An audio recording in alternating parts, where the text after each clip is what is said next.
a Batalha de Caissales.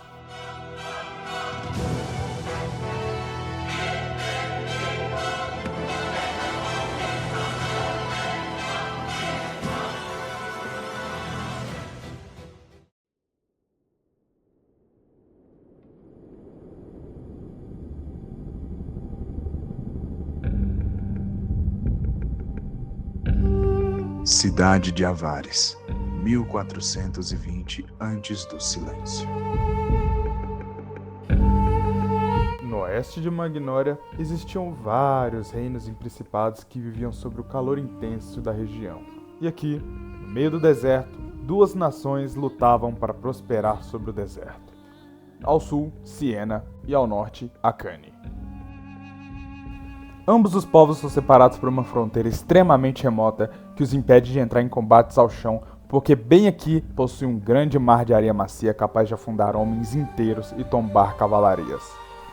Então, devido a essa limitação, ambos os reinos se matavam pelo mar, mas era um confronto injusto, pois os akaneses, por morarem mais perto das capitais comerciais, tinham vantagem tecnológica extrema, porque os canhões garantiam um bloqueio marítimo, dificultando o acesso dos sienos, que eram obrigados a comprar a tecnologia dos vizinhos e só aos poucos estava matando sua economia. Mas em contrapartida, os sienos eram extremamente poderosos por terra, graças aos feitos de faraó antecessor Ramonkari I, o faraó Mentuhotep V, que organizou uma expedição com mais de 500 homens para cruzar todo o litoral do deserto de Nansir, com pequenas batalhas contra nativos, saqueadores e pequenos povos que discordavam da presença deles ali. Então assim, eles seguiram até cruzar o terceiro mar e caminharem livremente até chegarem à cidade de Kazan. E em Kazan, caminharam até chegar em Rizan. Cidade de Rizan, 1419 antes do silêncio. Em Rizan, eles descobriram como malear o diamante, que era rígido, resistente ao calor, mas em contrapartida muito caro de se fazer. Mas isso já deixava na vantagem, porque a região sul não era um simples deserto, era uma grande mina de ouro rica em minérios e principalmente rico em diamante, que era encontrado aos montes aqui. Já em Akane, eles não tinham muito desses minérios, e tinham que comprar se quisessem conseguir. Isso deixava escancarado do porquê os akaneses protegiam tanto de seus mares. Era para sabotar os sienos, que por terra aniquilariam eles. Mas apesar do poder do exército, o faraó sabia que ela era inútil, afinal não existia um jeito de passar para o outro lado. Então em 1419 AS, o faraó Ramunkari I convoca toda a elite militar, certo de fazer o que for para varrer os akaneses da existência. Então o maior deles, o comandante Sinzi, foi enviado para estudar melhor as fronteiras e encontrar um jeito de passar, custasse o que custasse.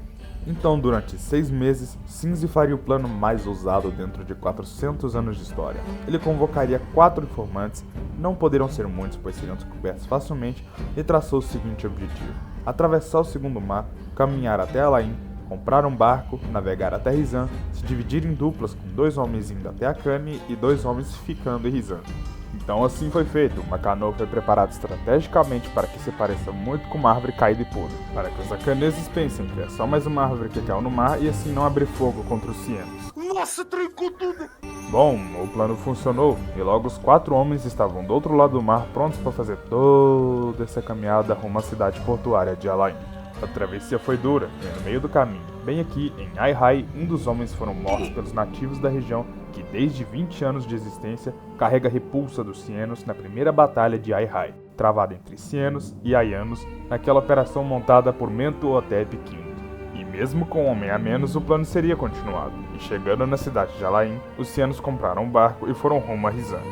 Já dentro de Rizan, eles se estabeleceram lá, fingindo ser akaneses e fazendo várias amizades com akaneses que já viviam ali. E graças a essas amizades, eles pediram carona para ir até Akane. O plano deu certo, afinal akaneses nunca pensariam que sienos pudessem chegar até ali. E assim, 2 deles partiram para Akane, enquanto um ficou em Rizan e preparou papiros para quando os informantes voltassem.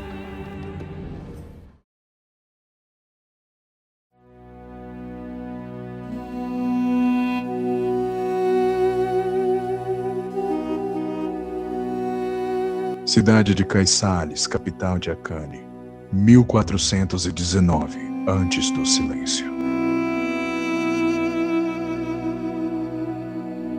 Os espiões conseguiram se infiltrar em Akane, E em vários anos de história, eles foram os primeiros cianos a conseguir cruzar a fronteira. E partindo daqui de Caissales, eles foram longas viagens pelos principais pontos de Akane. Eles primeiro tentariam descobrir como a marinha akanesa opera. Então, eles fizeram umas viagens para as cidades de Wasut, Hor, Karanak e a principal, e a maior entre elas, a cidade portuária de Mentúpolis. Bem aqui foi onde nasceu o atual faraó de Akane, o faraó Kamalei, conhecido também como Mentucaer III. A cidade de Mentúpolis é conhecida pelos seus piers, comportando centenas de navios, tanto cargueiros, tanto militares. Os espiões estudaram as fronteiras por meses, 1 ano para ser mais exato. Eles anotaram toda a rotina da marinha, tudo o que eles fazem, horários e funções. Eles também anotaram sobre o exército, sua força militar, população estimável, coordenadas de cidades, pontos estratégicos que os akaneses poderiam acabar usando contra os cianos em uma possível batalha e o principal, um ponto fraco. Esse ponto fraco vai ser muito decisivo para a guerra, porque bem aqui existiam formações rochosas que eram íngremes demais para escalar e muito afiadas. E os akaneses não acreditavam que existia qualquer chance dos cianos passarem por ali. Além do mais, que o principal exército ciano é composto principalmente por cavalaria pesada. Então, sabendo disso, os 2 espiões anotaram essa informação e iniciaram uma viagem de volta para Rizan. Eles entregaram os papiros ao terceiro homem, que copiou todos os papiros, e então entregou para os 2 homens que agora fariam o caminho de volta para entregar toda essa informação para o comandante Cinzi. Então o comandante Cinzi, com as informações coletadas, tomou ciência das formações rochosas e foi lá ver pessoalmente o que tinha lá com exatidão. Chegando lá, ele se deparou com a imensa parede de pedras, olhou, observou. Então ele teve um plano. Ele furaria aquela pedra no meio, fazendo um buraco grande o suficiente para os cavalos passarem. Mas havia um problema. Se eles fizessem isso durante a luz do dia, os akaneses os veriam e se preparariam para interceptar eles bem no fronte. Então ele teve um plano ousado, furar aquelas pedras à noite. Isso era impensável, até porque os akaneses e cianos acreditavam em vários deuses, um deles sendo o Deus Sol, na qual eles acreditavam que os protegia durante o dia, e à noite as bestas os atacariam sem a proteção do Deus Sol. Então os cianos e akaneses tinham muito medo de sair de noite, mas Cinzi não se importou, e com a bênção do faraó e de seu sumo sacerdote, Cinzi quebraria aquelas pedras no meio, junto de seus voluntários, noite após noite. Eles quebravam as pedras de noite e dormiam de dia. Quando os operários foram percebendo que os sons das picaretas iam mudando, eles perceberam que estavam se aproximando do território inimigo. E Cinzi começou a preparar o exército ciano e, com todo mundo preparado, eles sairiam para a guerra assim que a luz entre as rochas fosse vistas. Então assim, de meses de escavação, os operários se prepararam para quebrar as rochas, e os soldados avançarem com tudo para cima dos akaneses. Assim, com o último estalar de pedras caindo, iniciou-se a Grande Guerra da Retomada.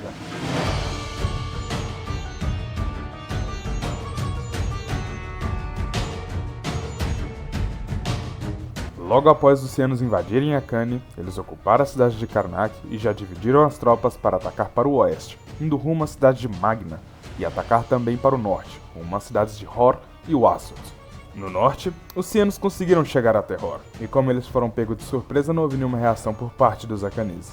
Rapidamente, os cianos confiscaram os navios nos portos e eles posteriormente os usariam para defender posições no norte. Mas logo os akaneses ficariam sabendo da invasão e em questão de poucos dias já haviam mandado tropas para Wasut. E com a chegada dos cianos aconteceria a primeira batalha da guerra, a Batalha de Bassat, onde os akaneses sofreram pesadas baixas, mas conseguiram segurar os cianos. Essa batalha ficou conhecida também como o Milagre de Sati, que é a deusa da sorte na religião deles. Mas esse milagre não duraria por muito tempo, porque toda a carruagem dos cianos havia acabado de passar pelo túnel em Karnak, e logo chegariam para ajudar no fronte em Wasut.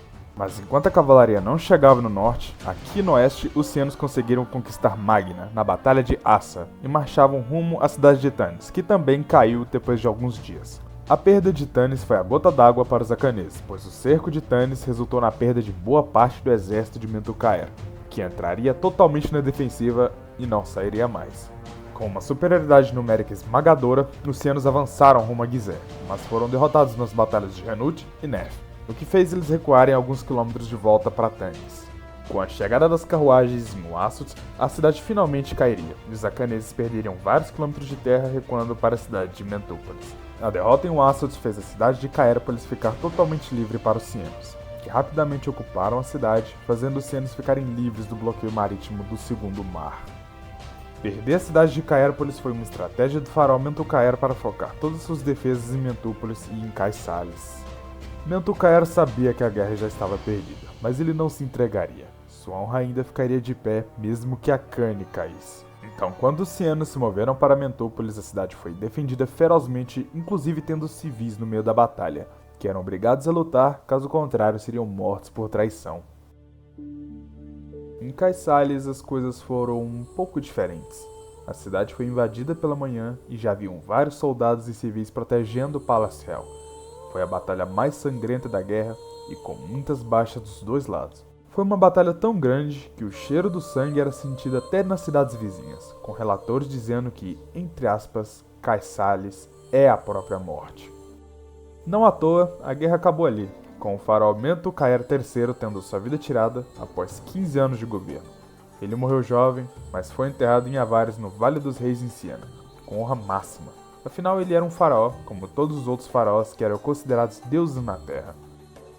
Assim, os dois impérios foram unificados e erguia-se o Segundo Império Aquenasiano, também conhecido como a Aquenásia Maior, porque a história daquele povo ainda duraria por 1000 anos, e ainda conquistariam muitas terras em toda a Magnólia.